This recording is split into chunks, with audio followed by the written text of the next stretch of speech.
Vamos a partir esta cosa. Ya. Bueno, en este momento partiríamos en la página 41. Recordemos un poco lo que vimos al final de la última clase, o sea, no al final, de la segunda mitad. El asunto del asentamiento en Canaán, ahí habíamos quedado. Los libros de Josué y los jueces. El libro de Josué hay que reconocer que es el libro que relata una crueldad, pero absolutamente fuera de serie. Eso es bueno saberlo y es bueno reconocerlo porque es así nomás. O sea, la conquista de Canaán fue una cosa realmente atroz. Y fue una cosa realmente atroz por algunas razones que se entienden bastante fácil de acuerdo al texto, pero que la imagen de Yahvé que dan, esa es la imagen del yavismo clásico, es bastante difícil de entender para los tiempos actuales, eso está absolutamente claro. Para nosotros, los cristianos de iglesias antiguas, digamos, o sea, de iglesias que arrancan de la época de Cristo mismo, como el catolicismo y como los orientales, llamados ortodoxos en general, pero los orientales, esto se entiende por el hecho que nosotros concebimos la Biblia, como ya les he dicho hasta el cansancio, pero se lo voy a seguir repitiendo siempre porque es una idea básica, fundamental. Concebimos la Biblia no como una foto, sino como una película de cine, en que Dios se va revelando poco a poco, mediante una pedagogía que empieza con Abraham, que tiene relativamente pocas exigencias, y cuya revelación se va perfeccionando y la moral se va perfeccionando a medida de que el ser humano se va civilizando. Entonces, eso tenemos que entenderlo en esa perspectiva. Los luteranos clásicos, o sea, el luterano del norte de Europa, el luterano alemán, sueco, danés, qué sé yo, etcétera, de los países bálticos también, noruegos, Finlandia, el luteranismo clásico también lo entiende así, que efectivamente la Biblia nos enseña lo que llamamos una pedagogía divina, que va enseñando al ser humano, le va revelando su misterio a medida que lo va entendiendo. Pero desgraciadamente en el siglo XIX, por ahí, el siglo XVIII, han surgido una serie de variantes protestantes, entre ellos los evangélicos, por ejemplo, que se han olvidado de ese principio y ellos entienden que hay que entender la Biblia en forma literal, que todo es palabra de Dios y todo es para ahora, no es necesariamente como pensamos nosotros, que fue dicho en un cierto contexto que se podía entender bien para esa época, pero no necesariamente se hay que entenderlo de forma literal para la época nuestra. Entonces ahí han surgido, claro, algunas ciertas barbaridades y que muchas veces la gente agnóstica ataca a la Biblia, ataca a la religión por esa interpretación que es equivocada. La interpretación es la que tenemos los católicos, luteranos clásicos o ortodoxos de la Biblia como una cosa evolutiva que va una película, como les digo yo, que va revelando el misterio de Dios a medida que el ser humano es capaz de entender esa forma de proceder. Por eso que es bueno saber esto y entenderlo bien, porque si uno lee el libro de Josué, así hoy día, sin tener clara esa conceptualización, dice, pero qué barbaridad, qué es lo que se dice ahí.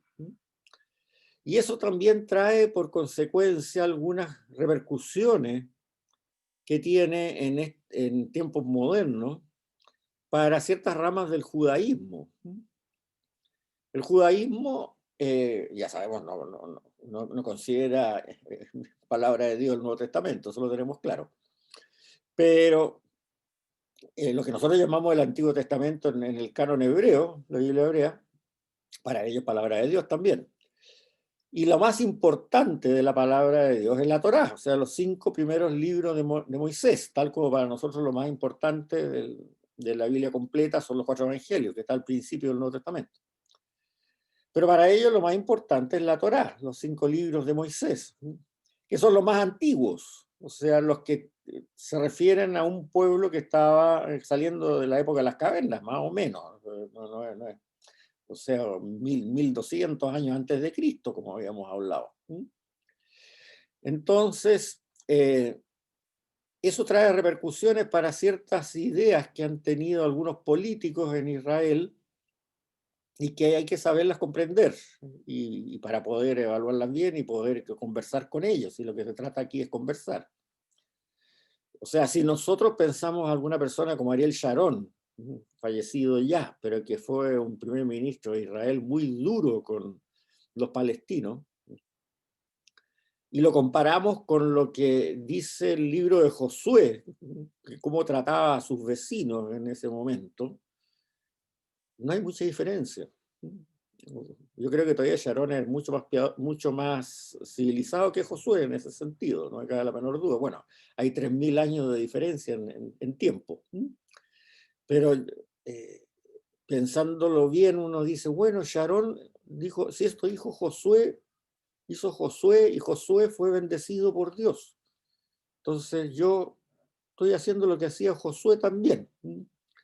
Esa contextualización hay que tenerla un poco clara, porque así se entienden mucho más cosas que han pasado y además nos permite también dialogar con estas personas que piensan así y decirles, no, oye, sí está bien, eso Dios lo admitió, pero hace 3000 años, porque era imposible que lo hicieran de otra manera con la mentalidad de esa época. Y si nosotros comparamos cómo actuó Josué frente a cómo actuó, por ejemplo, Asurbanipal de Asiria en ese momento, Josué fue un gallo muy piadoso y tranquilo al lado de lo que eran los bárbaros de la época. O sea, en ese contexto es que lo que tenemos que pensar. O como si comparamos a Josué con Nabucodonosor de Babilonia, también nos daremos cuenta que Josué fue una persona extraordinariamente civilizada con respecto a la forma que actuó Nabucodonosor. Entonces, por eso tenemos que mirar la Biblia y estos libros más conflictivos con la mentalidad de lo que en ese momento era lo común, no lo que hoy día es lo común. Por eso que, insisto, la Biblia es una película, no es una foto. No tenemos que hacer como nuestros queridos amigos y hermanos evangélicos, que lo miran todo desde el punto de vista literal de hoy, porque ahí sí que efectivamente vamos a tener una comprensión equivocada de lo que efectivamente la Biblia nos quiere decir. Entonces hago esta aclaración porque no tuve tiempo de hacérsela al final de la clase pasada, porque ya era la hora, pero ténganla muy presente, no, hay que entender la Biblia bien. Bien, la etapa siguiente ahora es la monarquía, que es lo que vamos a ver ahora en la página 41. Aquí avanzamos harto tiempo, estamos a hablar desde el año 1050 antes de Cristo hasta el año 587 antes de Cristo, o sea, casi poco más de 600 años, casi 600 años, poco más de 500, casi 600, en que Israel tiene un territorio propio. Ya vimos cómo se conquistó el territorio propio en la clase pasada, pero veamos ahora qué pasa. Gran parte de la parte religiosa de esta época se ve en el libro del Deuteronomio, pero también en la parte histórica se ve en los libros de Samuel y en los libros de los reyes. En esta etapa se divide en dos. Cuando hay un solo reino, que son los reinados de Saúl, David y Salomón, desde el 1050 hasta el 926 a.C., y después cuando el reino se divide en dos, el reino del norte, que se llama Israel, capital Samaria, y el reino de Judá, o el reino del sur, capital Jerusalén. Y esto termina en el 587 a.C., cuando Nabucodonosor destruye todo esto. Si ustedes se fijan, los detalles de la fecha ya son mucho más exactos. Antes siempre era más o menos el siglo tanto. Las clases anteriores ahora ya no, ya tenemos fechas bastante precisas gracias a la arqueología. La monarquía trajo varias modificaciones de la forma de vivir que son bastante importantes. Aparecen los derechos del rey, la creación de la propiedad real, la burocracia, el ejército, que al final trae descontento popular bastante fuerte porque es bastante abusiva, como las épocas, como pasó en todas las épocas, en todas las monarquías de esa época. Surgen las ciudades donde viven esta burocracia que se genera de la corte, y también en las ciudades empiezan a surgir barrios de artesanos, o sea, gente que ayudaba a la mantención de esta burocracia, ya sea que fueran, y sus palacios, digamos, ya sea que fueran carpinteros, proveedores de diferentes cosas, etcétera, etcétera, etcétera. Y por lo tanto, la sociología de esa gente pasó de ser algo netamente agrícola, como eran las épocas anteriores, donde no había gobierno, no había nada, lo máximo que existían eran esta especie de toqui que se llamaban los jueces, ¿se acuerdan? Pasó a transformarse en una sociedad en que tenía sectores urbanos, no agrícolas, ya sea de burócratas, cortesanos, militares, qué sé yo, artesanos para todo esto, y que no eran agrícolas, y por otro lado, la gente que se dedicaba a la agricultura, que tenía por misión alimentar a toda esta gente. Y aparecen los impuestos, obviamente, sobre la clase agrícola, para que se le pudiera pagar un salario a toda esta zonas, a la gente que vivía en estos cargos gubernamentales en las zonas urbanas. Y esto está descrito en el libro de Samuel. Los ancianos de Israel, cuando todavía no se había creado la monarquía, los ancianos de Israel se reunieron y fueron a entrevistarse con el profeta Samuel en Ramá. Le dijeron: mira, tú ya eres viejo y tus hijos no se comportan como tú. Nómbranos un rey que nos gobierne, como es costumbre en todas las naciones. A Samuel le disgustó que le pidieran ser gobernados por un rey y se puso a orar al Señor. El Señor le respondió: escucha al pueblo en todo lo que te pidan. No te rechazan a ti, sino a mí. No me quieren por rey. O sea, en la etapa anterior, como habíamos dicho, cuando se asienta en Canaán, estaban gobernados por una teocracia. O sea, se suponía que la autoridad máxima era Yahvé. Y había unos sacerdotes instaurados por Moisés, que eran los descendientes de Aarón, ¿no es cierto?, que mantenían esa relación entre la gente del pueblo con Yahvé. Y la legislación, tal como lo habíamos hablado en la clase pasada, de esa época era netamente teocrática, o sea, era una legislación religiosa que se encargaba de los asuntos civiles. No te rechazan a ti, sino a mí, no me quieren por rey, como me trataron desde el día que los saqué de Egipto, abandonándome para servir a otros dioses. Así te tratan a ti. Por eso escucha su reclamo, pero adviérteles bien claro, explícale los derechos del rey. Como se ve aquí, todavía estamos en una monolatría, no es monoteísmo, porque me rechazan para servir a otros dioses. No dice me rechazan para servir a otros ídolos, no. Dice me rechazan para servir a otros dioses. Samuel comunicó la palabra del Señor a la gente que le pedía un rey. Estos son los derechos del rey que los regirá. Él tomará a los hijos de ustedes y los destinará a sus carros de guerra y a su caballería, y ellos correrán delante de su carroza. Los empleará como jefes y oficiales en su ejército, como aradores de sus campos y para recoger cosecha. como fabricantes de armamentos y de arneses para sus carros.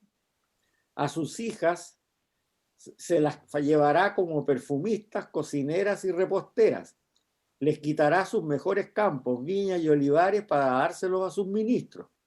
Exigirá el diezmo de los sembrados y las viñas, impuestos, para dárselos a sus funcionarios y ministros, a sus criados y criadas, y a sus mejores burros y bueyes se los llevará para usarlos en su hacienda. De sus rebaños les exigirá diezmos, y ustedes mismos serán sus esclavos. Entonces gritarán contra el rey que se han elegido, pero Dios no les responderá. El pueblo no quiso hacer caso a Samuel e insistió: no importa, queremos un rey. Así nosotros seremos como los demás pueblos, que nuestro rey nos gobierne y salga al frente de nosotros a luchar en la guerra. Samuel oyó lo que le pedía al pueblo y se lo comunicó al Señor. El Señor le respondió: escúchalos y nómbrales un rey.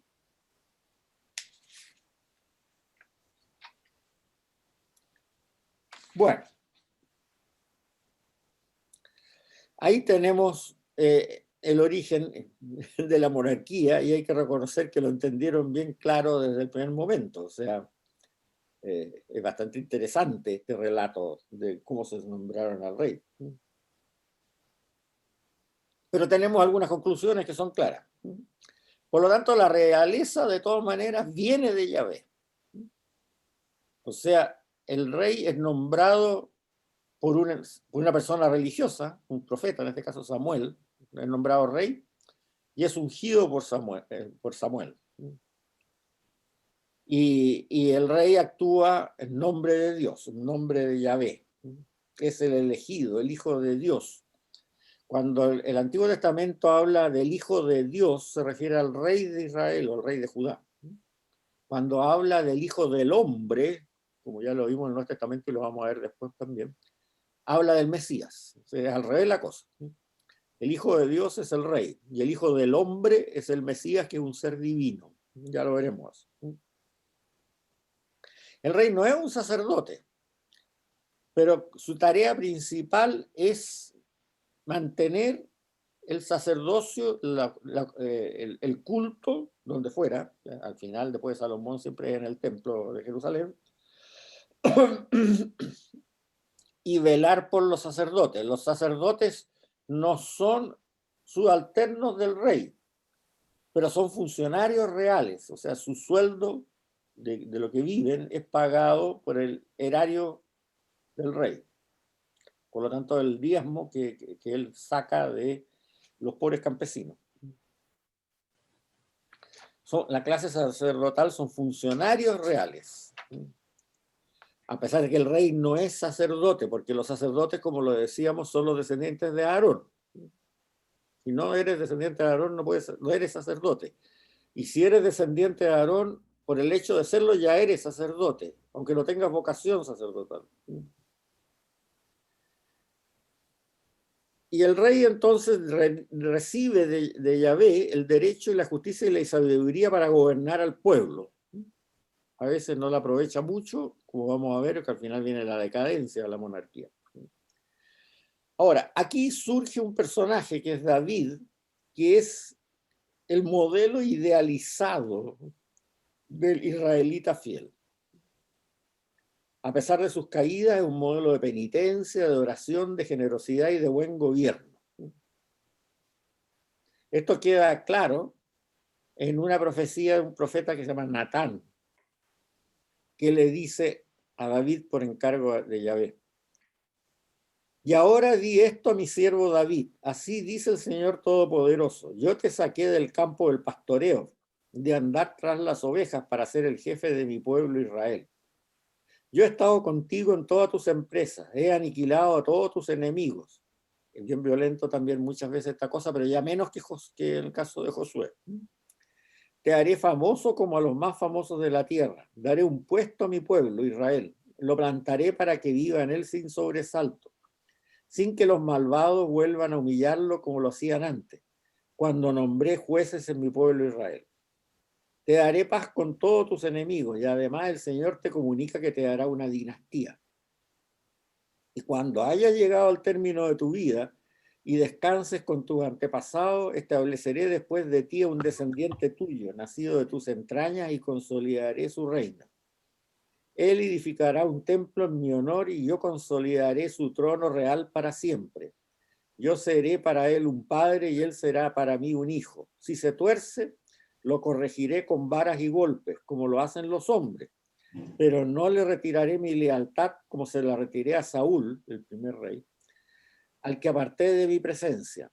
Tu casa y tu reino durarán para siempre en mi presencia. Tu trono permanecerá para siempre. Ahora, esto le da un carácter inviolable a la dinastía, porque dice claramente, yo te escogí a ti y escogí a tu dinastía, o sea, a todos tus descendientes. Por lo tanto, es la culminación del modelo yavista de sociedad.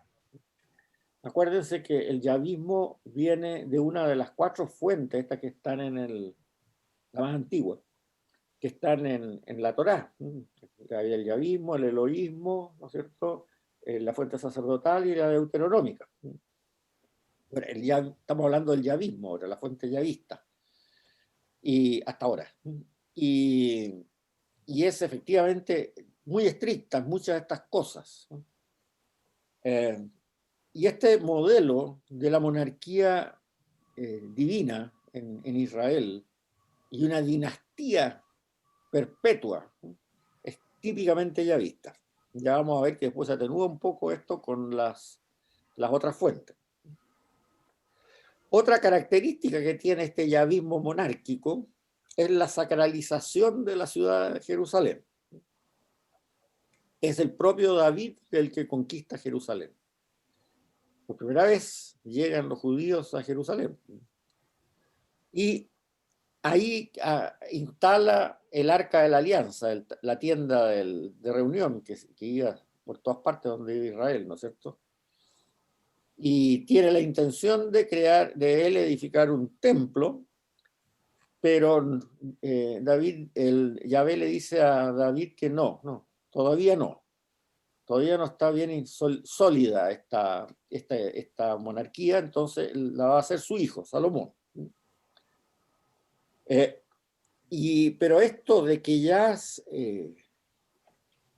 se instaura en Jerusalén un culto central y que ahí reside Yahvé, hace que desaparezcan los 3 o 4 templos que existían en otras ciudades de Israel en ese momento.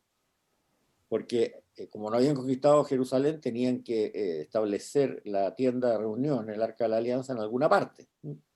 Entonces tenían capitales provisorias. Pero al final, al conquistar Jerusalén y al establecerse ahí y construir el Palacio Real, que es un palacio importante en esa época, entonces el Arca de la Alianza se pone en una sala del Palacio Real.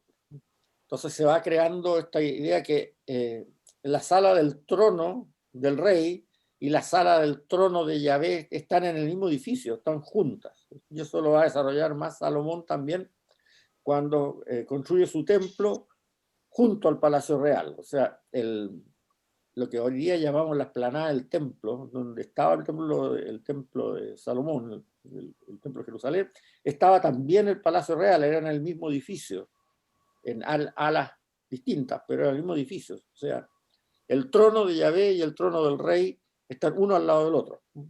Perdón, pero Sí. los otros 4 templos que dice usted eran tiendas también, no eran templos edificados. No, pero ¿No? eran un cierto edificio donde se ponía la tienda adentro para que cuando lloviera no se dañara, digamos, cosas de ese Ya, tipo. pero eran tiendas, no era... Era la tienda, sí. Ya, ya. Y mientras estuvo David también era la tienda que estaba en una parte de su palacio. Y eso es importante porque se han encontrado ruinas de esos cobijas de la tienda, digámoslo así, que se llaman templos, pero son cobijas de la tienda. Y aquí hay un texto de Samuel que ve claramente, muestra la sacralización de Jerusalén. El Señor ha elegido a Sión, la quiere como residencia suya. Sión es monte donde estaba el templo y donde estaba el Palacio Real. O sea, Jerusalén no es plana, tiene cerrito, pues está el Monte de los Olivos, hay varios montes. Entre ellos el Monte Sión es donde estaba este templo y donde estaba el Palacio Real. Hoy día la explanada del templo, el Muro de los Lamentos está ahí. El Señor ha elegido Sión, la quiere como residencia suya. Esta es mi mansión para siempre. Aquí habitaré porque la quiero.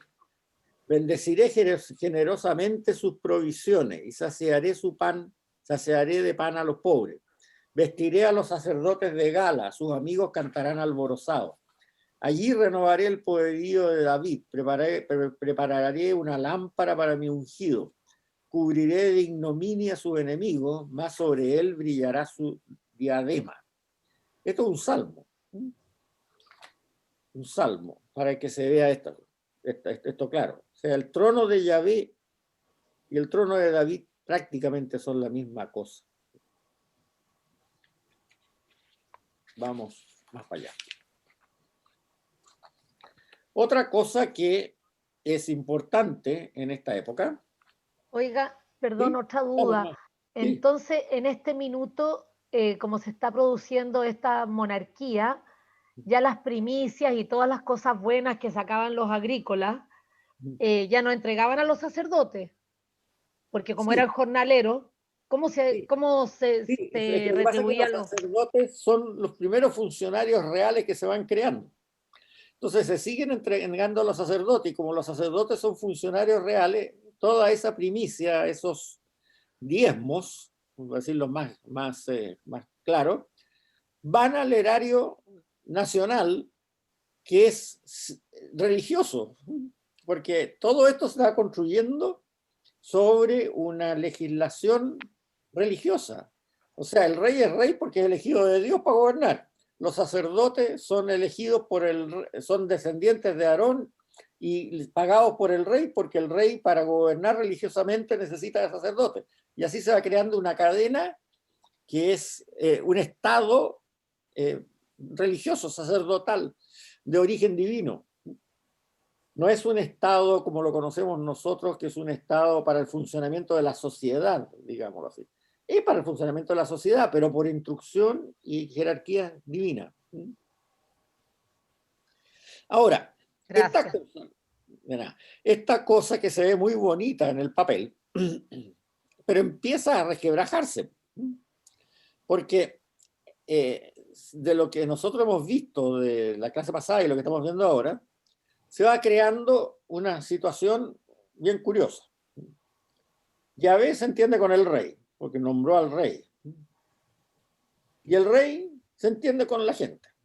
El rey, para poderse entender con la gente, forma esta clase sacerdotal, esta burocracia militar, además, para defender el reino, que se, etcétera, pero lo más importante es la parte sacerdotal ahí, que son funcionarios del rey. Entonces el rey empieza a ser una especie de tapón entre Yahvé y el pueblo, porque Dios, Yahvé, se entiende con el rey, y el rey dice para abajo lo que tiene que hacer el pueblo y lo que tienen que hacer los sacerdotes, para que el pueblo cumpla con la Torá. Esto funciona más o menos, pero puede funcionar más o menos razonablemente siempre que el rey no se corrompa. O sea, siempre que el rey efectivamente sea una persona religiosa, piadosa. Pero como siempre pasa en en todas las circunstancias, cuando la gente tiene mucho poder, la monarquía se empieza a corromper. Y era fácil que se corrompiera en esa época con los botines de guerra que normalmente implicaba llevarse de botín de guerra a las mujeres de los vencidos y pasarlas al harem del rey, y que se, todas esas cosas como pasaron con Salomón, después el hijo de David. Y se empieza a corromper todo esto. Porque originalmente, cuando estaba David, que se suponía que era una persona correcta, ya vamos a ver que tuvo sus caídas también, pero siempre se arrepintió. O sea, siempre en ese sentido David reconoció que se había equivocado y pidió perdón, cosa que no pasó en sus herederos. El mecanismo era bien simple en esa época. Y a veces entendía con David para que administrara bien todo esto, y el rey ¿cuál era el papel del pueblo, ¿no?, en aspecto religioso? Cumplir con los 613 mandamientos. Eso era lo único, como lo vimos en la clase pasada. El pueblo tenía que cumplir con los 613 mandamientos. Ustedes se acordarán en la clase pasada de dónde salieron los 613 mandamientos. Y eso era lo que hacía el judío piadoso: meditar la ley, la Torá, día y noche, y examinarse que no hubiera violado ninguno de los 613 mandamientos. Que yo se los puse ahí en el apéndice 3 del libro. Lo cual era bastante difícil. Primero tenía que aprenderse de memoria los 613 mandamientos para poder saber si había violado alguno o no. Y eso hizo que el pueblo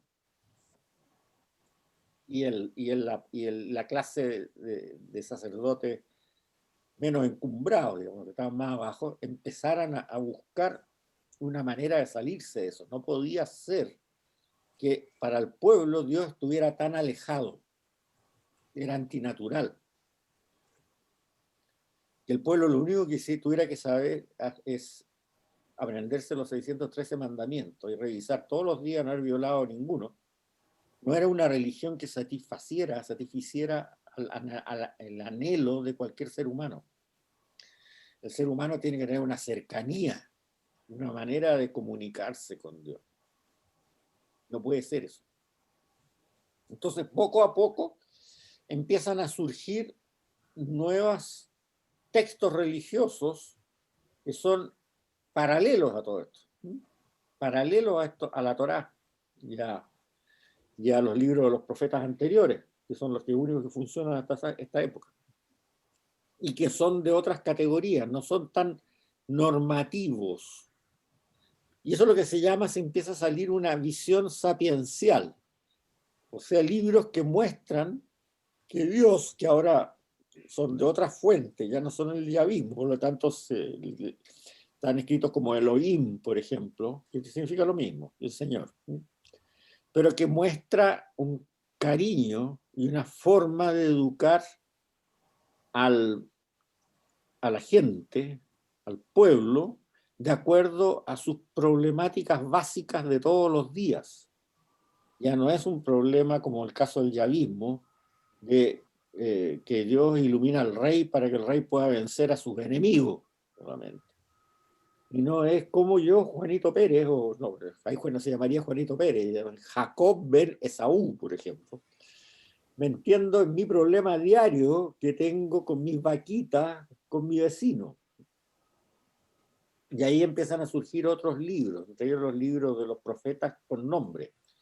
O sea, los libros de los profetas que tienen un nombre del profeta, como el libro de Isaías, el libro de Jeremías, el libro de, qué sé yo, de todos, de los 12 profetas, Miqueas, Oseas, etc. Y eso lo vamos a ver en la próxima clase. Pero empieza a surgir aquí una especie de literatura revelada, o sea, que va a estar incluida en el Tanaj, en el canon hebreo, pero paralela. Y empieza a surgir estas nuevas fuentes. Ya no es hasta ahora estábamos en la fuente yavista nomás. Pero ahora empieza a salir la fuente eloísta, la fuente sacerdotal, que empiezan a preocuparse de la relación entre el individuo y Yahvé. Hasta que al final suplantan al yavismo, como lo vamos a ver al final de esta clase. Se descubre a Yahvé en la vida cotidiana del hombre, y no solamente en los milagros portentosos.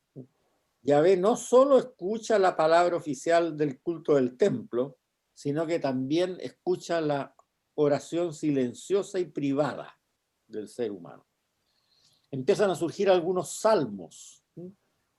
Salmos se atribuyen legendariamente a David, pero no escribió David, son cantos populares que después se recolectaron.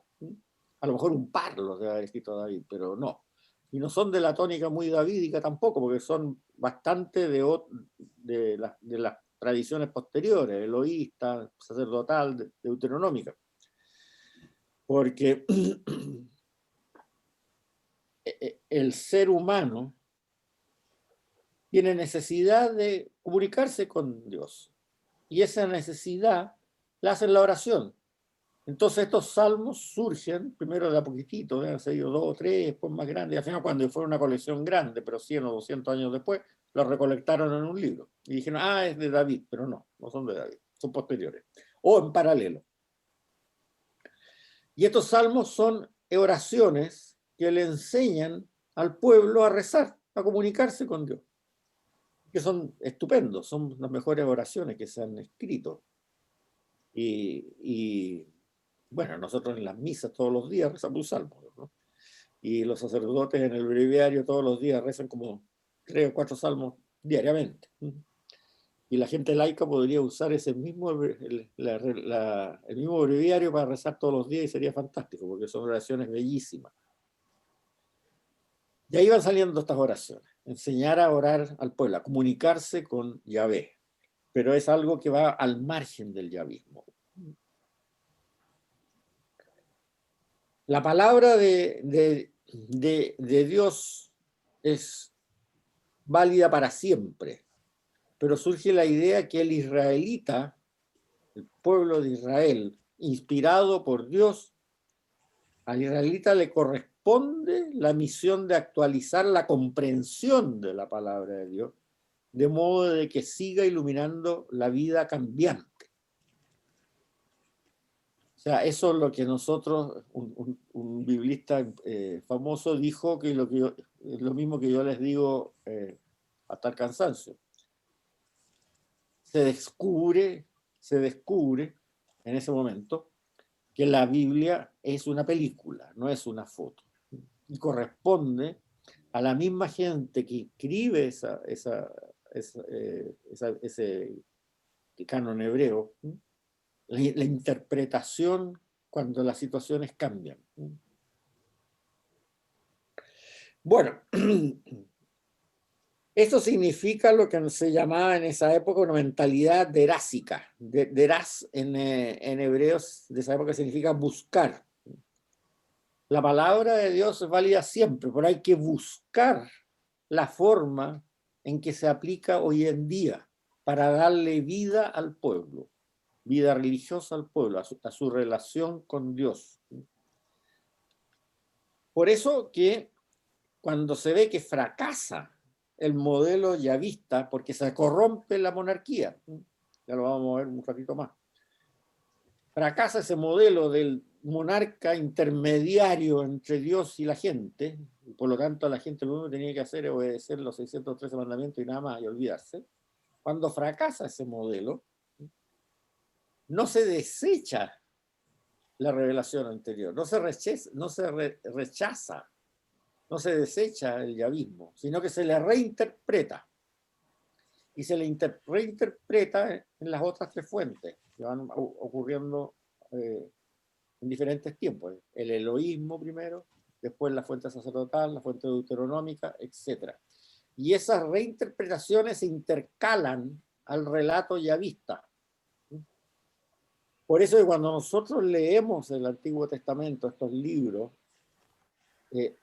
decimos, no, pero mira, si parece bastante razonable, o sea, este rey se portó mal, pero inmediatamente después se ve que lo destronaron porque se había portado mal, y entonces surgió otro que corrigió el asunto, etcétera, etcétera, etcétera.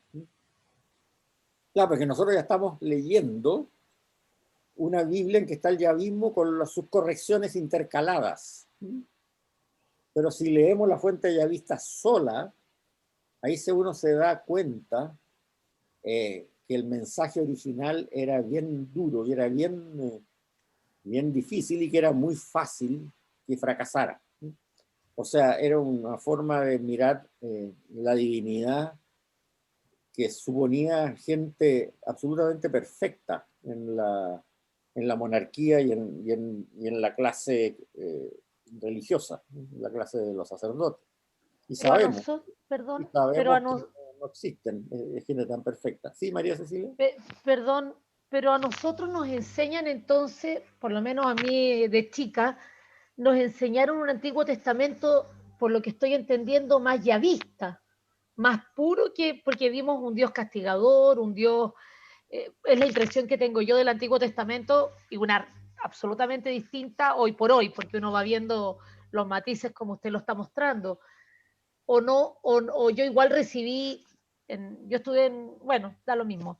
Sí, Sí, recibí esta intercalada porque yo tengo como memoria de solamente haber recibido, ahora que me está haciendo la diferencia así, la llavista, o sea, un Dios muy opresor, muy castigador, si no haces lo que yo digo, te mueres o te destierro o mal, mire, o no. el punto, no, si usted tiene toda la razón. El punto es que el Antiguo Testamento debe tener 1700 páginas. Y el Antiguo Testamento que todos nosotros tenemos es con todo intercalado, o sea, tal como se canonizó por allá 300, 400 años antes de Cristo, digamos.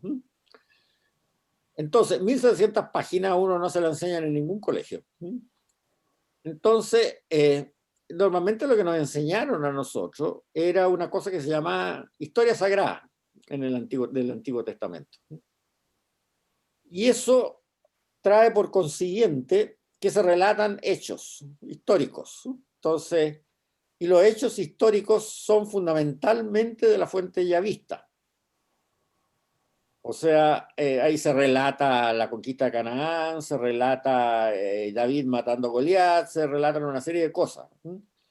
En cambio, los libros de las otras fuentes son no, mayoritariamente, porque aparte de la intercalación, digámoslo así,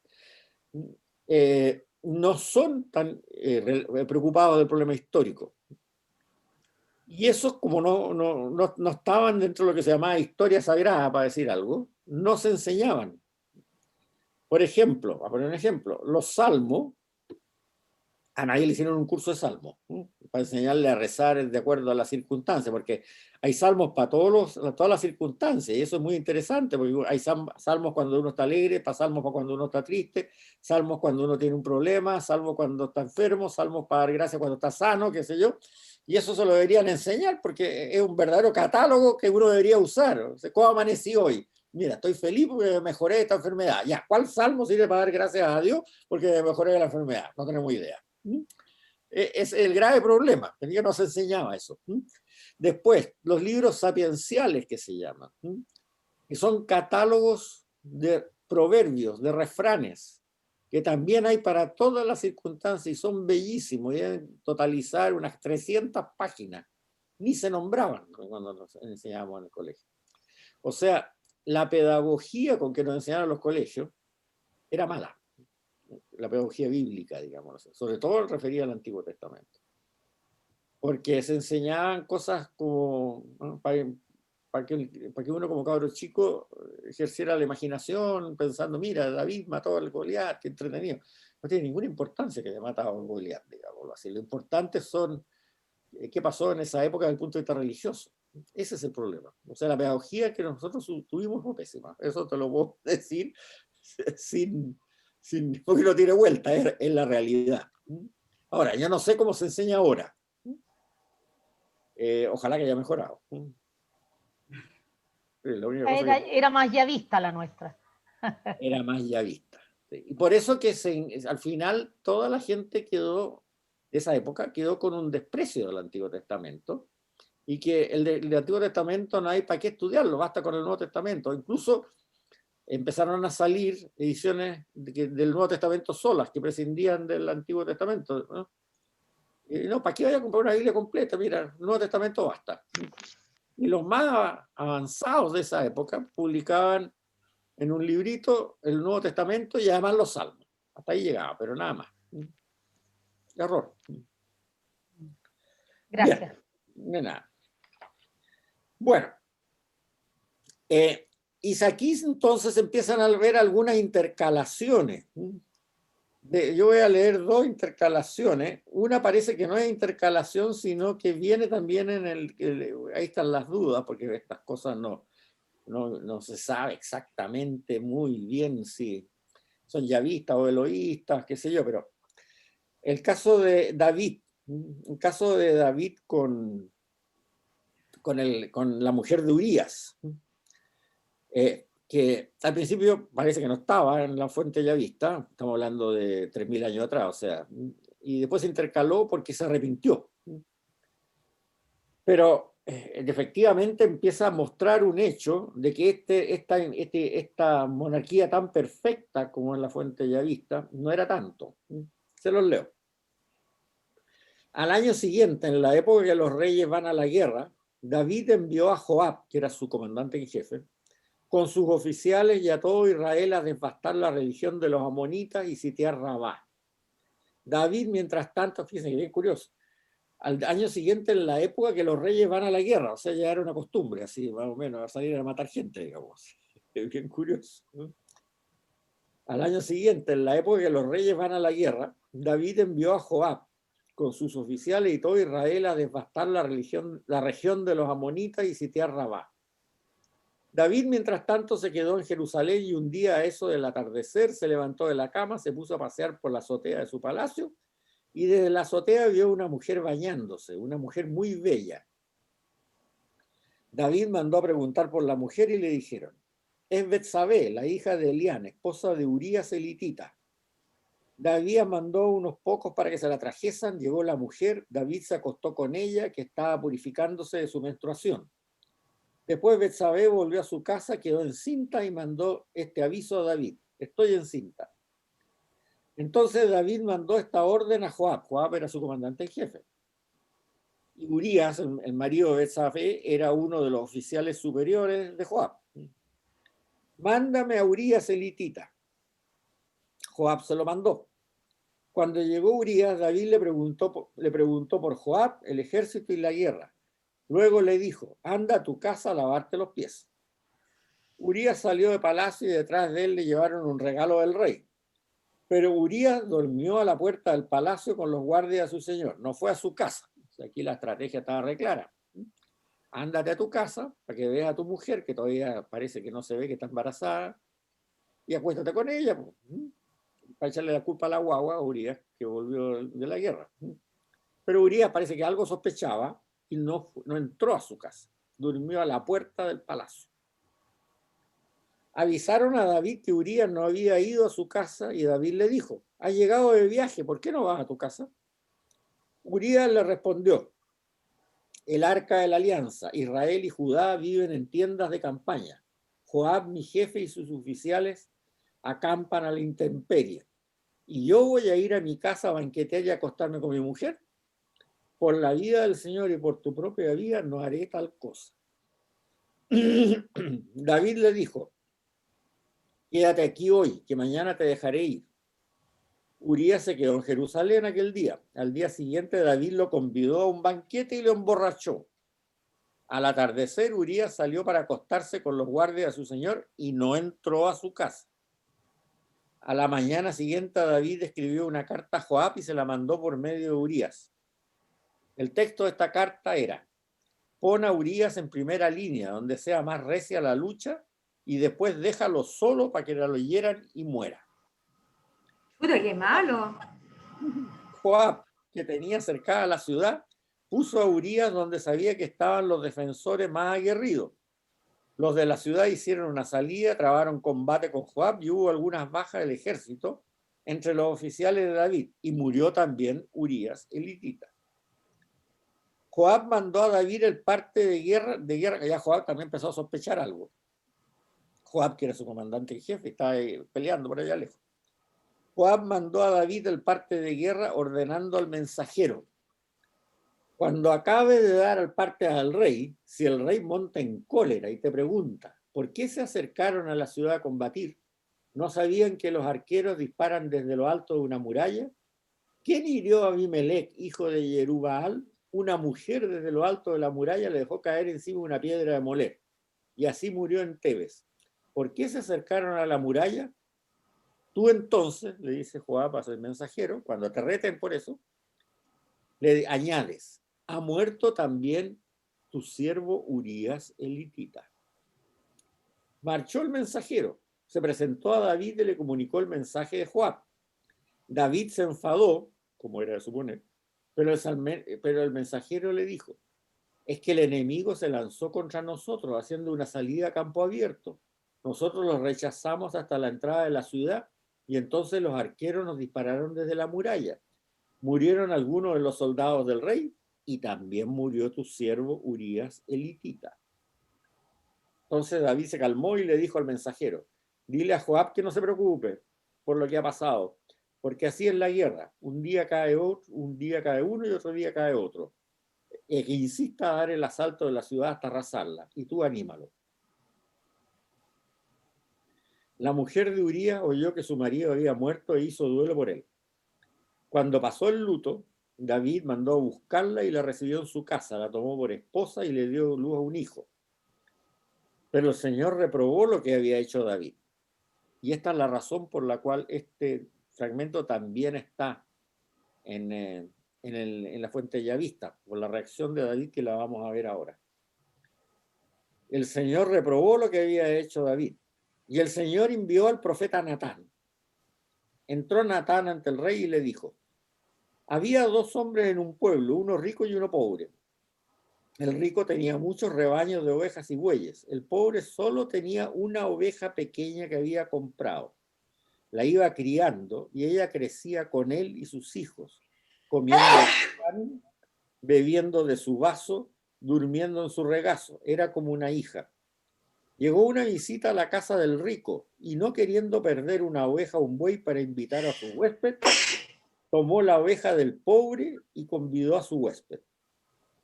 David se puso furioso contra aquel hombre y dijo a Natán, por la vida de Dios, el que ha hecho esto merece la muerte. No quiso respetar lo del otro. Pagará 4 veces el valor de la oveja. Entonces Natán le dijo a David, ese hombre eres tú. Así dice el Señor, Dios de Israel. Yo te ungí rey de Israel, te libré de Saúl, te di la hija de tu Señor, puse en tus brazos sus mujeres, te di la casa de Israel y de Judá. Si fuera poco, te añadiré otros favores. ¿Por qué te has burlado del Señor haciendo lo que él reprueba? Has asesinado a Urías, elitita, para casarte con su mujer, matándolo a él con la espada de los amonitas.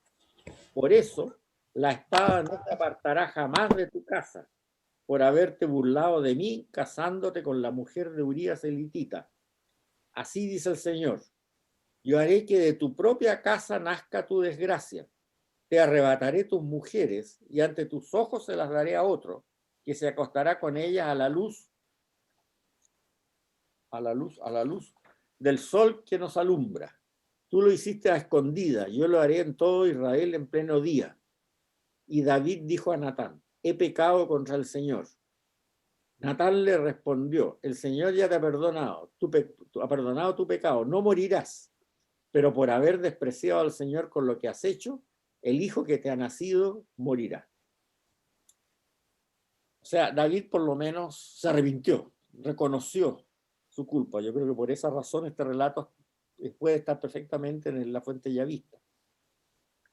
Pero en el caso de Salomón no ocurrió así. Veamos lo que le pasó a Salomón, el hijo de David. El rey Salomón se enamoró de muchas mujeres extranjeras, además de la hija del faraón, moabitas, amonitas, edomitas, fenicias, hititas, de las naciones de quien había dicho el Señor a los judíos. No se unan con ellas ni con ustedes, porque desviarán el corazón hacia otros dioses. Claro, se tenía un harem de 400 personas, Salomón. Los hijos los criaban las madres, y si las madres eran no judías, o sea, habían sido botín de guerra de Salomón, digamos. Y si ¿Y era lícito tener tantas mujeres? eran amonitas, edomitas, espera un segundito, edomitas y todo esto, obviamente los hijos de Salomón no iban a practicar la religión yavista, sino la religión de sus madres, ¿sí? ¿Era lícito tener tantas mujeres? En esa época sí. Ahora, era un Pero problema, era un con problema monetario nomás, porque... O sea, el hombre podía acostarse con quien quería. El rey podía tener 400, pero los patipelados tendrían 1 o 2 como máximo, digamos. ¿Y las mujeres también tenían derecho a acostarse con quien quisieran? No, eso no, eso era adulterio y las apedreaban. Pero si había una mujer casada, ¿por qué no apedrearon a Betsabé, por ejemplo? porque no era judía, Ah, seguramente. solo Sería, las sería, judías, ya. sería seguramente, si el marido era hitita, ella debería ser hitita también, no sé, es buena pregunta, pero Ya. eso no está explicitado. Salomón se enamoró perdidamente de ella. Acuérdate lo que dijimos de los 10 mandamientos en la clase pasada. Bueno, tú no viniste en la clase pasada, pero lo vas a ver cuando veas el audio. O sea, el último mandamiento decía, no codiciarás la mujer, las vacas, las ovejas y las propiedades de tu prójimo. O sea, la mujer se consideraba una propiedad del marido, digamos. Propiedad que significaba también protegerla, pero propiedad. Salomón se enamoró perdidamente de ella. Tuvo 700, yo decía 400 mal. Me equivoqué por 300 más. Tuvo 700 esposas y 300 concubinas, o sea, llegó a 1000.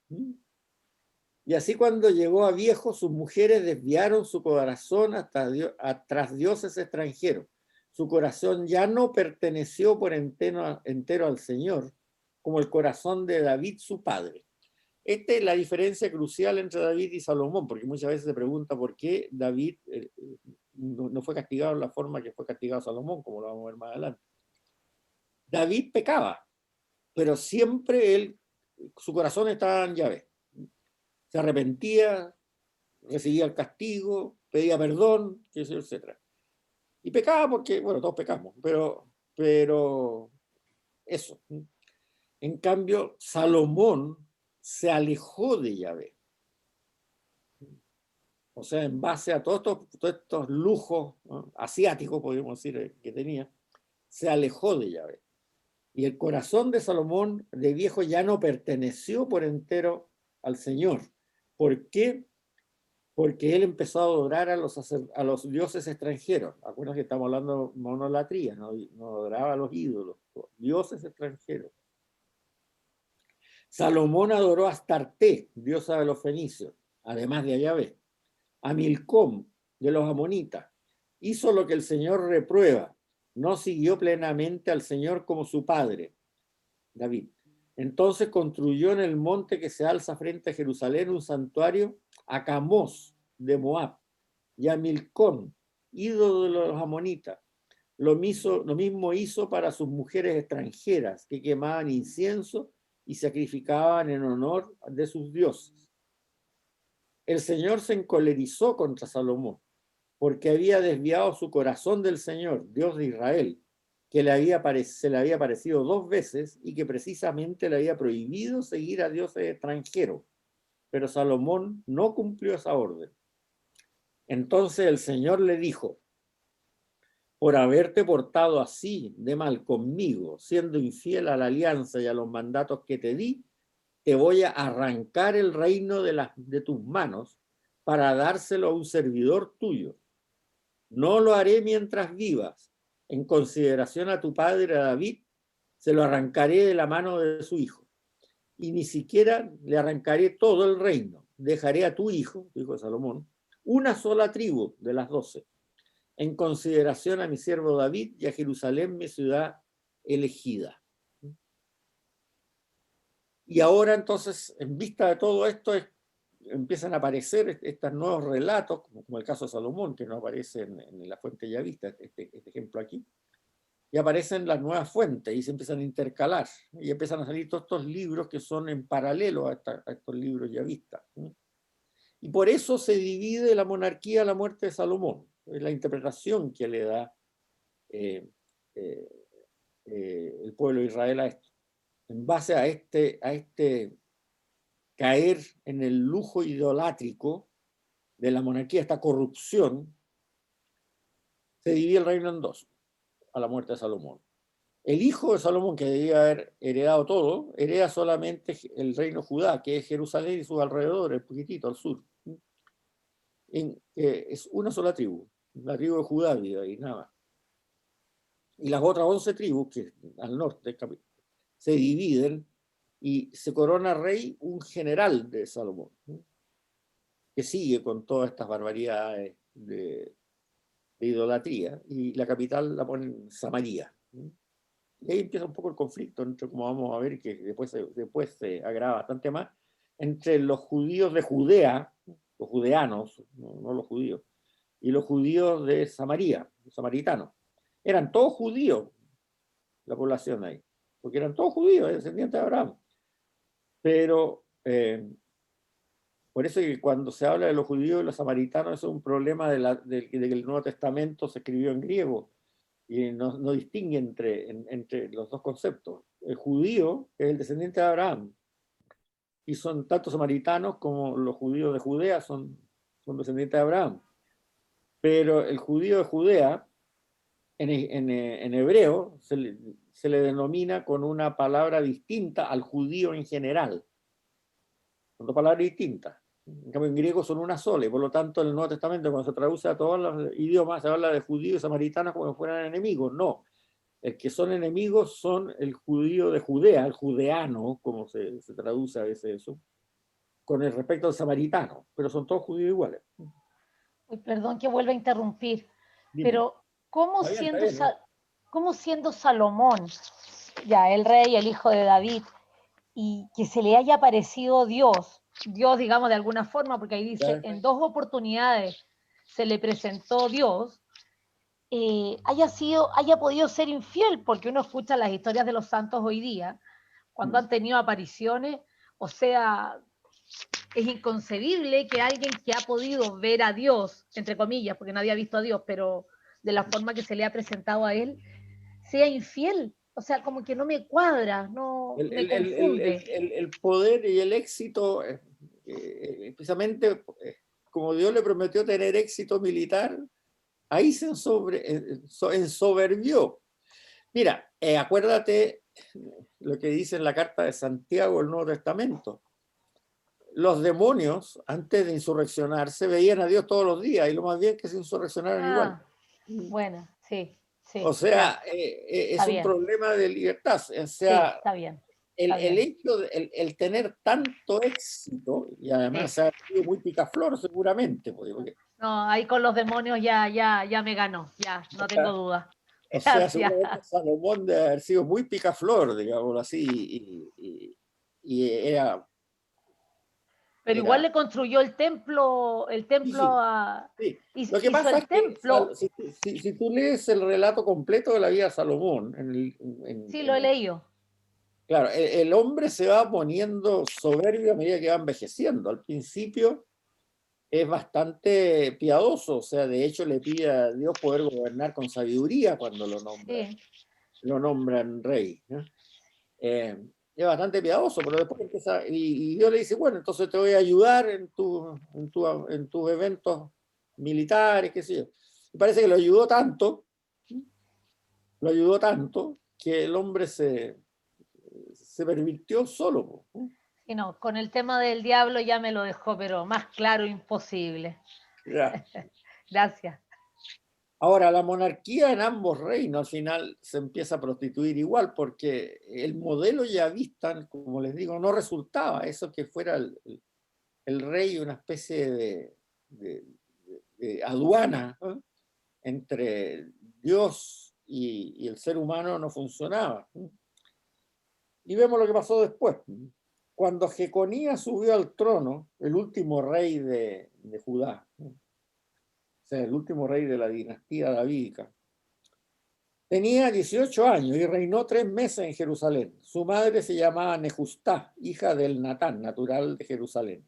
Hizo lo que el Señor reprueba, igual que su padre. En aquel tiempo, los oficiales de Nabucodonosor, rey de Babilonia, subieron contra Jerusalén y la cercaron. Nabucodonosor, rey de Babilonia, llegó a Jerusalén cuando sus oficiales la tenían cercada. Y Jeconías de Judá se rindió al rey de Babilonia con su madre, sus ministros generales y funcionarios. El rey de Babilonia los apresó el año 8º de su reinado. Se llevó los tesoros del templo y del palacio, destrozó todos los utensilios de oro que Salomón, rey de Israel, había hecho para el templo, según las órdenes del Señor. Deportó a todo Jerusalén, al rey, la reina, su madre, sus mujeres, sus funcionarios, los grandes del reino, los generales, los ricos, 10.000 deportados, los herreros y los cerrajeros, los deportó a Babilonia. Solo quedó la plebe. No, a la plebe no se les podía insurreccionar, a Nabucodonosor lo dejó ahí, para que trabajara la tierra. Pero claro, todo aquel que tenía alguna habilidad y algún poder como poder insurreccionarse se los llevó a Babilonia. Y los herreros y los cerrajeros eran porque sabían fabricar armas. El día primero del quinto mes, que corresponde al año 19 del reinado de Nabucodonosor en Babilonia, llegó a Jerusalén Nabuzardán, jefe de la guardia, funcionario del rey de Babilonia. Incendió el templo, el palacio real, las casas de Jerusalén y puso fuego a todos los palacios. Y el ejército caldeo, o sea, los babilonios, a las órdenes del jefe de la guardia, derribó las murallas que rodeaban a Jerusalén para que los pocos que quedaban ahí, la plebe, no se pudieran atrincherar. Bueno, yo les recomiendo que lean el apéndice 2, que son 2 páginas, la cronología, para que así se ubiquen un poco en el tiempo de todo esto. Pero también les hice al final de la página 49 un pequeño resumen de esto. Es muy útil, creo. El yavismo. Veamos los conceptos más importantes. Primero, Dios revela voluntariamente su nombre y lo hace mediante una estructura lingüística atemporal. Yo soy, yo fui, yo seré, etc. A Moisés. Con Moisés la religión se hace política. El Dios que pelea, que sé yo, que todo lo demás. Y eso tiene una cierta relación, como yo le decía al principio, con la situación actual en Israel, que también la religión tiene un hecho político, lo que yo le hablaba al principio. Se sacraliza el sábado en la época de Moisés. La circuncisión ya se había sido instaurada por Abraham 400 años antes, pero ahora además se sacraliza el sábado. El rey es el intermediario entre Yahvé y el pueblo. Y Yahvé adquiere una corte celestial. Eso se los hablé en la clase pasada, ¿no? En que de repente ciertas y dioses de los pueblos vecinos, de los pueblos conquistados, que de repente les salía muy difícil a los israelitas hacerlos desaparecer, bueno, aparecen entonces, se transforman en ángeles, que sé yo, cosas de ese tipo. Y Yahvé, que en la época de cuando era la religión de nuestros padres, o sea, la época de Abraham, era un solitario en el cielo, pasa ahora a tener una corte celestial. Y aparecen ángeles, Rafael, Gabriel, que sé yo, etc. No, Gabriel aparece en el Nuevo Testamento, pero Miguel, por ejemplo.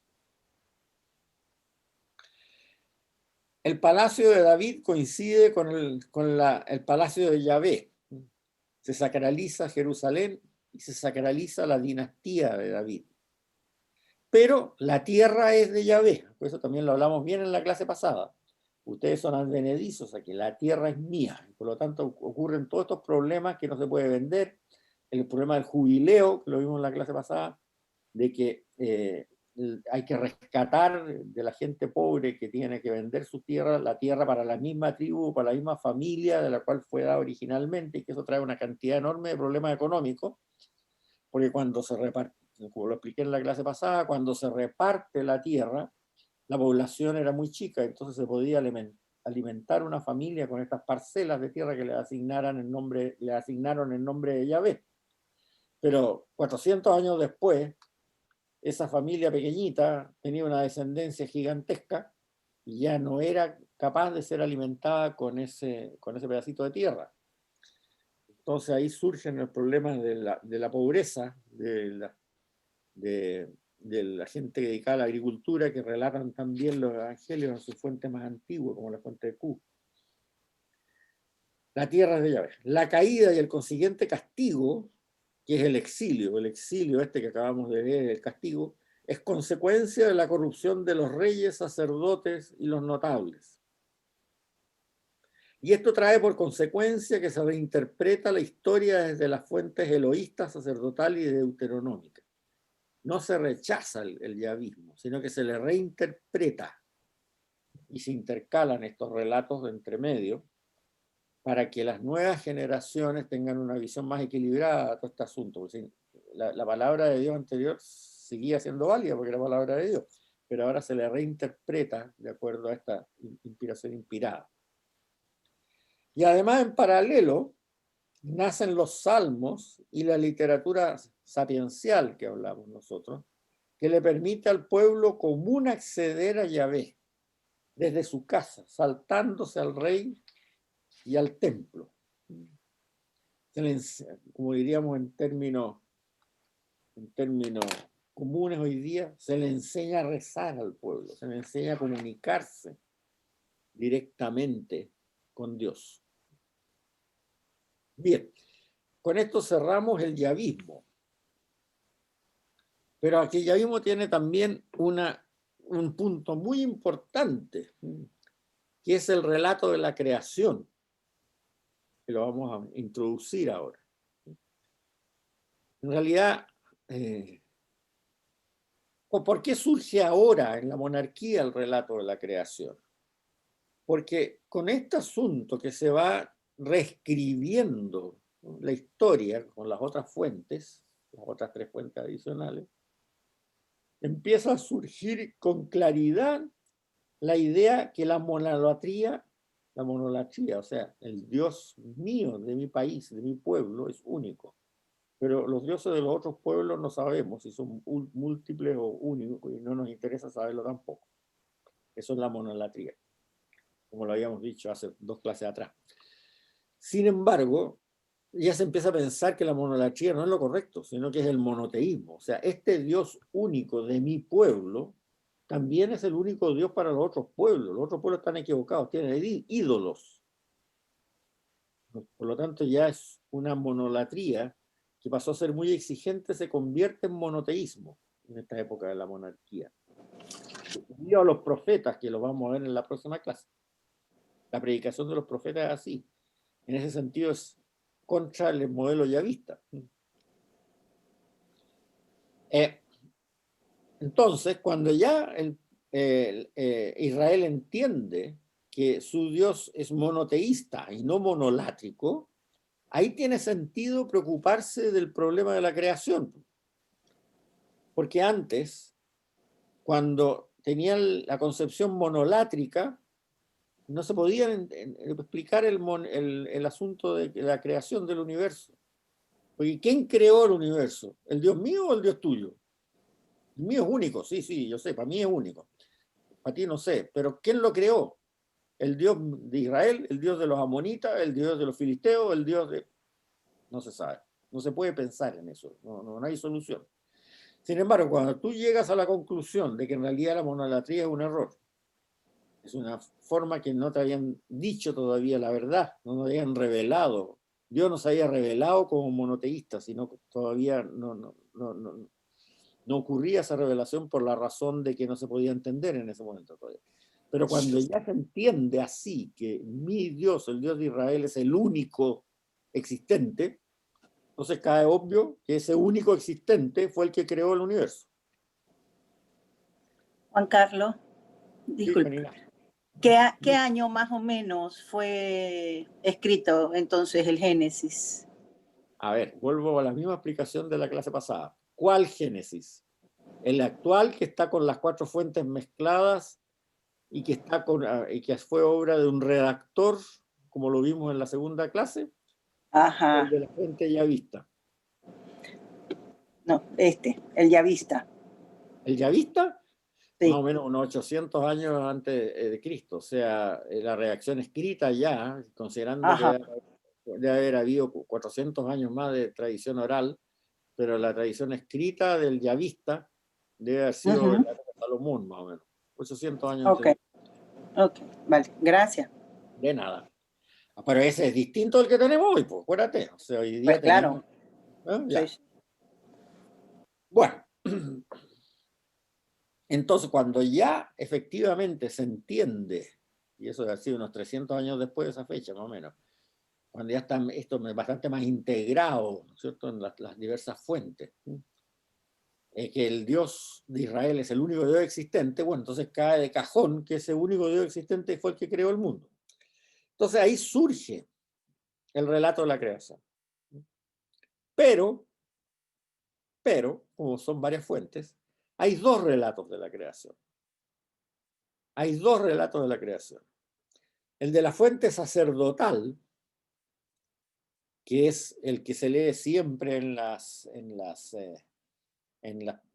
diferentes liturgias hasta hoy día, digamos, que es el que habla de los 7 días y que tiene un orden bastante lógico en la creación, en que primero se crea el universo, la estrella, después se va creando, se va secando la tierra, después, qué sé yo, se van saliendo las plantas, después salen los animales y al final se crea el ser humano. Ese es el de la fuente sacerdotal. Pero hay uno mucho más breve, de la fuente yavista, que está en el capítulo 2 del Génesis, que tiene un esquema totalmente distinto y que lo vamos a ver ahora, las comparaciones, y lo vamos a dejar para su desarrollo más completo para la clase próxima. En el caso de la fuente sacerdotal, el de los 7 días, ¿ya? Cuando crea al ser humano, después de haber creado todo el universo y toda la naturaleza en el planeta, más o menos como la conocemos nosotros, ¿no es cierto?, con plantas, animales, qué sé yo, etcétera, etcétera, etcétera, etcétera, al último día, al 6º día, crea Dios al ser humano. Y lo dice de la siguiente manera. Y Dios creó al ser humano a su imagen. Lo creó a imagen de Dios. Los creó varón y mujer. Y los bendijo Dios y les dijo, sean fecundos, multiplíquense y llenen la tierra. Eso se explica mal, porque no se entiende bien cuando se explica en este momento, pero leámoslo textual. Y Dios creó al ser humano a su imagen. Los creó a imagen de Dios. Los creó varón y mujer. Y los bendijo Dios y dijo, sean fecundos, multiplíquense y llenen la tierra. Idea 1. Creó simultáneamente al hombre y a la mujer en la fuente sacerdotal. Nada de la costilla ni ninguna cuestión. Creó simultáneamente al hombre y a la mujer. ¿Ya? Punto 1. Los creó varón y mujer. Y los creó a imagen de Dios. Vale decir, la imagen de Dios es la pareja humana. Porque leamos de nuevo. Y Dios creó al ser humano a su imagen. Los creó a imagen de Dios. Lo recalca 2 veces. Y los creó varón y mujer. O sea, la imagen de Dios es la pareja humana. Bueno, eso tiene bien complicados todavía a las interpretaciones judías hasta hoy, esto, como una pareja humana y imagen de Dios. Bueno, para nosotros es muy simple. En la Trinidad, Dios tiene 3 personas, eso lo sabemos. Por lo tanto, la imagen de Dios, el ser humano tiene 2 personas, bueno, no son 3, pero son 2, da lo mismo. Pues la imagen de Dios es la pareja humana, porque en Dios hay varias personas, siendo un solo Dios nomás. Entonces, en el ser humano, la pareja humana es imagen de Dios. ¿Ya? Y la misión que se le da a esa imagen de Dios, esta pareja humana, es clara. Sean fecundos, multiplíquense y llenan la tierra. O sea, en el objetivo de la pareja humana, que esa pareja es imagen de Dios, es crecer y multiplicarse y llenar la tierra, no dominarla, ¿eh? Ojo, porque eso también se traduce mal, es llenar la tierra, expandirse por la tierra, como quieran ustedes llamarlos. ¿Ya? Ok. O sea, la dualidad masculino-femenino es parte de la imagen de Dios, porque Dios crea a la pareja humana a su imagen. Por lo tanto, el hecho que nosotros pintemos a Dios Padre, que no debería tener imagen, de acuerdo al decálogo, pero que de repente lo pintemos como varón, ese es un problema nuestro. Y vamos a ver que en varias partes del Antiguo Testamento, Dios aparece con una imagen, en cuanto al género, como se dice hoy día, bastante ambigua. Pero Jesús Espérate cuando un nos... segundito, espérate un segundito. Distinto cuando hablamos del Dios encarnado, porque estamos hablando de una persona de las tres, una persona de las tres solamente. Pero a Dios, Dios, Antiguo Testamento, digamos, la Trinidad, esa dualidad masculina y femenina tiene que estar representada también para que la pareja humana sea imagen de Dios como pareja. Dime tú, Cecilia. Yéndome al Nuevo Testamento, cuando Jesús nos enseña el Padre Nuestro, yo le digo Padre al hombre, a la madre le digo madre. Entonces, a mí indirectamente, automáticamente, me refleja que Dios, digámoslo así, es hombre. Yo me refiero Padre Nuestro. ¿No sé? ¿Y quién te dice que en hebreo se usó la palabra padre? No sé, estoy hablando del Padre Nuestro como me lo tradujeron. ¿No? Claro, si No hay, sé pero más. que ahí esa es la parte entretenida de la teología bíblica. O sea, yo les mandé, cuando hablamos en el Nuevo Testamento, del Padre Nuestro, les mandé unos par de hojitas de ¿Sí? un teólogo, de Joachim Jeremías, no sé si te acuerdas. Y ahí es bastante interesante las disquisiciones que saca ahí sobre el Padre Nuestro. Bueno, Ya. hay que tratar de explorar esto. No hay que olvidarse que el Nuevo Testamento fue predicado en hebreo. No fue predicado ni en griego, ni en latín, ni en castellano, digamos. Pero aquí está clarito. Aquí no hay esa complejidad porque la tenemos en hebreo, digamos. Bien. O sea, la dualidad masculina-femenina es parte de la imagen de Dios. Ya, por eso que la pareja humana es la imagen de Dios. Y no hay en el relato de la costilla ni ninguna cosa aquí. Vamos al segundo relato de la creación, al de la fuente yavista, que es más antiguo. Ojo, porque ya sabemos que la fuente yavista es mucho más antigua que la sacerdotal. O sea, este relato de la fuente sacerdotal se escribió mucho después, a pesar que aparece primero en el Génesis que el otro, se escribió como 500 años después que el segundo.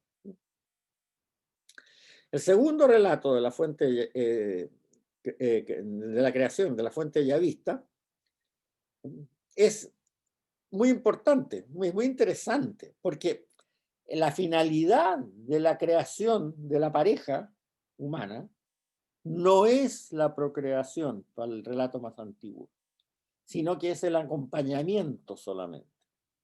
No habla nada de la procreación. Y además el orden es radical, es la complementariedad la que le importa al relato yavista. Tanto física, sexual, anímica, todo. Vamos a leer eso. Esta es la historia de la creación del cielo y la tierra. Así empieza el relato yavista. Y así empezaba el Génesis originalmente, ojo, cuando tenía solamente el relato yavista. Esta es la historia de la creación del cielo y la tierra. Cuando el Señor Dios hizo la tierra y el cielo, no había aún matorrales en la tierra, ni brotaba hierba en el campo, porque el Señor Dios no había enviado la lluvia a la tierra, ni había hombre que cultivase el campo y sacase un manantial de la tierra para regar la superficie del campo. No había nada. Entonces el Señor modeló al hombre con arcilla del suelo, sopló en su nariz aliento de vida y el hombre se convirtió en un ser vivo. El Señor Dios plantó un jardín en Edén hacia el oriente y colocó en él al hombre que había modelado. El Señor Dios hizo brotar del suelo toda clase de árboles hermosos de ver y buenos para comer. Fíjense bien, ojo, lean, hay que leer lo que dice y no lo que uno se imagina. No había nada en la tierra, porque no había llovido. Y lo primero que hace Dios en esta tierra, que estaba desértica, es crear al varón. No es al final, es lo primero que hace crear al varón solo. ¿Ya? ¿Estamos de acuerdo? Ok. Entonces, obviamente, como el varón tenía que comer, lo segundo que hace inmediatamente, después de crear al varón modelado de arcilla del suelo y le soplarle el aliento de vida, y lo convierte al soplarle el aliento, la ruaj de Yahvé, su espíritu en un ser vivo, le da un jardín, o sea, crea las plantas para que el ser humano coma, porque si no el pobrecito no podía comer. Ya, entonces, lo primero crea al varón solo, después crea las plantas para que él pueda comer. Dice claramente, el Señor Dios hizo brotar del suelo toda clase de árboles hermosas y de ver y buenos para comer. Pero el varón está frustrado, porque está solo. Comerá muy bien, será vegetariano, todo lo que ustedes quieran, muy ecológico, pero está aburrido. Entonces el Señor Dios se dijo, no está bien que el hombre esté solo, voy a hacerle una ayuda adecuada. ¿Ya? Entonces el Señor Dios modeló de arcilla, igual que al ser humano, igual que al varón, todas las fieras salvajes y todos los pájaros del cielo y se los presentó al hombre, al varón. Pero entre ellos el hombre no encontró la ayuda adecuada. O sea, creó primero al varón, estaba solo, le creó toda la vegetación para que pudiera comer como vegetariano, estupendo, rico y todo, pero estaba aburrido el hombre, ese varón. Entonces dijo, bueno, ya, ok, creémosle todo tipo de animales, para que ahí tenga algunos que lo ayuden, como los caballitos, le den leche como las vaquitas, los perros para que lo entretengan, y los gatos también para que lo entretengan, qué sé yo, todas estas cosas. Pero el varón no encontró la ayuda que necesitaba. Entonces el Señor Dios le hizo caer sobre el hombre un profundo sueño, y el hombre se durmió. Luego le sacó una costilla y llenó con carne el lugar vacío. De la costilla que le había sacado al hombre, el Señor Dios formó una mujer y se la presentó al hombre. El hombre exclamó, esta sí que es hueso de mis huesos y carne de mi carne. Su nombre será mujer, porque la han sacado del hombre. Por eso el hombre abandona a su padre y a su madre, se junta a su mujer y se hacen una sola carne. En este relato, fíjense bien, se crea el hombre, se crea los vegetales para que se pueda comer, se crea los animales para que lo acompañen, y el hombre sigue estando aburrido. Entonces ahí se crea a la mujer, pero se crea a la mujer desde el hombre. Por eso que son una sola carne. O sea, la mujer y el hombre son creados, la mujer es creada como una especie de, a ver, ¿cómo te diría yo? De consecuencia del acto creador del hombre. Dios no la crea aparte, no crea de nuevo modelándola de arcilla, sino que Dios se da cuenta que cuando creó al varón, lo creó incompleto. Entonces, por eso la mujer la crea de él, para darle la completitud al varón.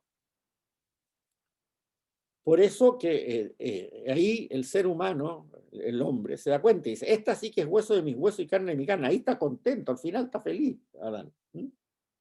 Su nombre será mujer, porque le han sacado del hombre. Por eso el hombre abandona a su padre y a su madre y se junta a su mujer y se hacen una sola carne. De ahí viene la expresión, se hacen una sola carne, porque son de la misma. O sea, Dios crea a la mujer no de arcilla de nuevo, sino como una completitud del varón. Por eso que en el relato yavista no se habla de poblar la tierra. El objetivo del relato de la yavista, de la pareja humana, es el acompañamiento. Son dos relatos distintos. En el relato sacerdotal, el objetivo de la pareja humana es poblar la tierra. No se habla del acompañamiento. En el relato yavista, en cambio, el objetivo de la palabra, de la creación de la pareja humana, es el acompañamiento entre ellos. No se habla de la procreación. Y estos dos objetivos, y hasta aquí vamos a quedar, son complementarios y paralelos, independientes. Desgraciadamente, en la conceptualización de estos objetivos, en nuestra iglesia y muchas iglesias además, se han perdido esta dualidad de objetivos de la pareja humana.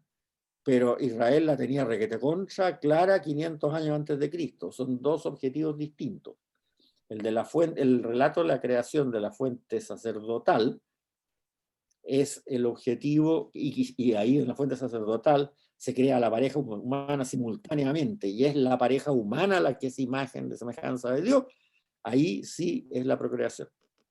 En el relato ya vista de la creación, en que se crea primero al varón, después las plantas, después los animales y después a la mujer, pero desde el varón, no como criatura aparte. Por lo tanto, es una creación complementaria a la creación del varón inicial. Ahí se dice claramente que el objetivo no se habla del objetivo de la procreación, sino que el objetivo es el acompañamiento mutuo de la pareja humana. Y hasta aquí hemos quedado. Apareció Fernando, me parece estupendo. Juan Ignacio, una pregunta.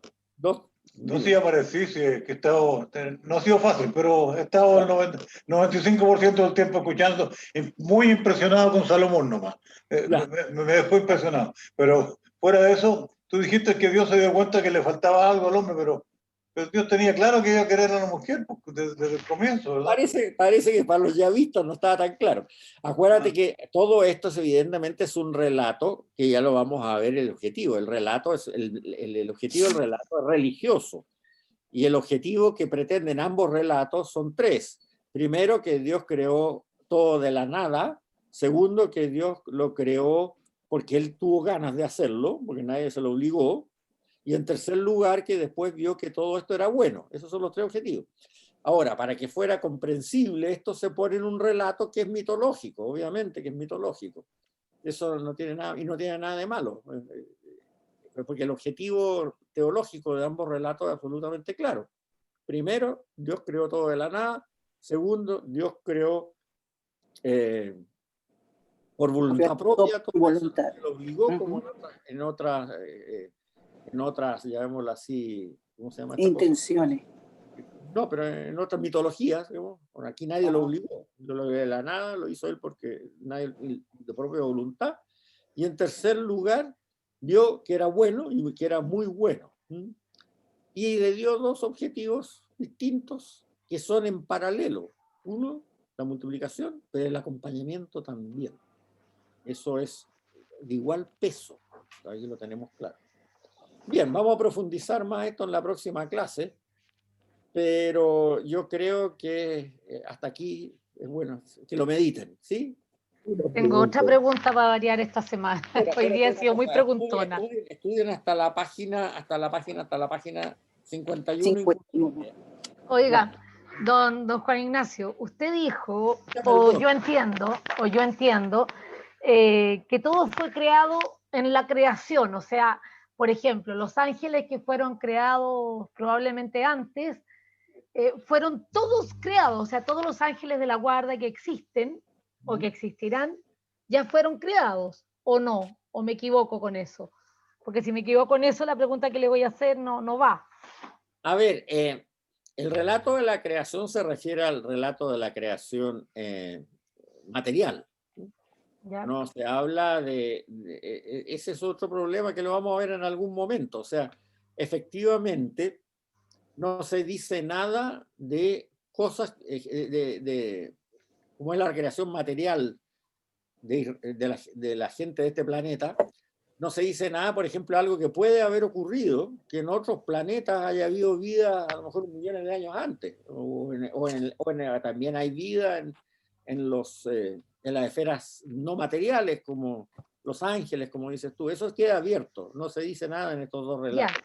Pero tampoco se dice nada, y tampoco se dice nada que en planetas que puedan seguir existiendo millones de años más adelante de ahora, donde pueda haber vida, no puede que Dios crear también otra familia de seres inteligentes personales como nosotros. Es que con respecto a lo que usted dijo ahí, que en el fondo me entiendo, crea la corte celestial cuando dice usted que en los pueblos vecinos hay dioses muy instaurados. No es que usted dice, pasan a ser probablemente el ángel, estoy inventando, el arcángel San Miguel. O sea, entonces, lo que no dije yo crea la corte celestial, sino que en ese momento se acepta la existencia de una corte celestial. Ya, Son cosas distintas. ya. Se acepta entonces. Una pregunta, ¿puedo? ¿Ya? Sí que Gracias. Una pregunta. Dime nomás, Antonio. La Biblia, o sea, los libros del Antiguo Testamento son uno solo, digamos, son varios, pero hay uno de cada uno, por decirlo así. Y las interpretaciones son las que han dado origen a las distintas versiones que hay del cristianismo. No sé si del cristianismo, veamos más bien las diferentes interpretaciones de la época del judaísmo. De acuerdo, pero en el fondo las iglesias cristianas, que usted mencionaba que hay algunas que interpretan de una manera u otra, están todas basadas en los mismos libros de este Antiguo Testamento. Así es. Y los mismos judíos tienen otra interpretación distinta que la nuestra, los católicos. Pero coincidimos bastante. Ellos lo único problema que tienen es que cortaron el desarrollo de la pedagogía divina en un cierto momento, porque no aceptaron el judío no cristiano, porque también hay judío-cristianismo hoy día, como hablábamos antes. Pero en la parte previa a, salvo ese tópico, que es el del corte de la revelación en algún momento antes de Cristo, y que por lo tanto para ellos los últimos libros del Antiguo Testamento no necesariamente apuntan a Cristo, o sea, más bien dicho, no apuntan a Cristo, no es que no sea necesario. Yo diría que la interpretación no difiere tanto de la que tenemos nosotros. Es un problema de en qué momento tú cortas la película, ¿no? Bueno, de partida la gran diferencia es que ellos piensan que el Mesías no ha venido. Por eso, si tú cortas la película antes del nacimiento de Cristo, todavía sigues esperando al Mesías. Es una consecuencia lógica. Yo asistí en alguna oportunidad a una ceremonia judía, la que más o menos coincide con nuestra Semana Santa, el Pesach. Sí, la Pascua. La Pascua. Y ahí decían, bueno, los judíos dicen, cuando venga el Mesías le vamos a preguntar si ya había venido antes o es segunda vez. Sí, Y ahí aclararemos el tema. Eso también lo he oído yo mucho de amigos míos judíos, digamos. Es la realidad, claro. O sea, ese es el problema del punto de corte. Pero cuando ellos leen a Isaías o cuando ellos leen a los Salmos, están pensando lo mismo que nosotros, ¿no? No hay tanta diferencia. Donde sí hay diferencia, claro, que trae diferencia lo que yo les hablaba de que para ellos la parte más importante de la Biblia es la parte más antigua. Sí. En ese sentido coinciden bastante en la interpretación de los libros de Moisés de la Torá con lo que tienen los evangélicos modernos. Yeah. Más que con los católicos, coinciden con los evangélicos. ¿Cómo aparecen los profetas? ¿Cómo aparecen los profetas? Eso lo vamos a ver en la próxima clase. Pero aparecen más o menos en la época de la segunda mitad de la monarquía. Cuando empieza a fracasar el yavismo, por todas estas razones que hemos visto, por la degeneración de la monarquía y de todo esto, entonces empiezan a aparecer estos caballeros, que son mensajeros de Dios, según como lo vamos a ver ahí, en que tratan de corregir este modelo yavista que se veía que estaba fracasando, porque además dejaba al pueblo sin ninguna capacidad de relacionarse con Dios. Y eso era lo peor. Ok. Ok, muchas gracias. Listo, nos vemos. Cualquier cosa que ustedes quieran, de todas maneras, mándenme un email. Gracias, Juan Ignacio. Muchas gracias. Chao, chao. Bueno, hasta el próximo sábado. Gracias. Muchas gracias. Muchas gracias. Chao, muchas gracias. Thank you.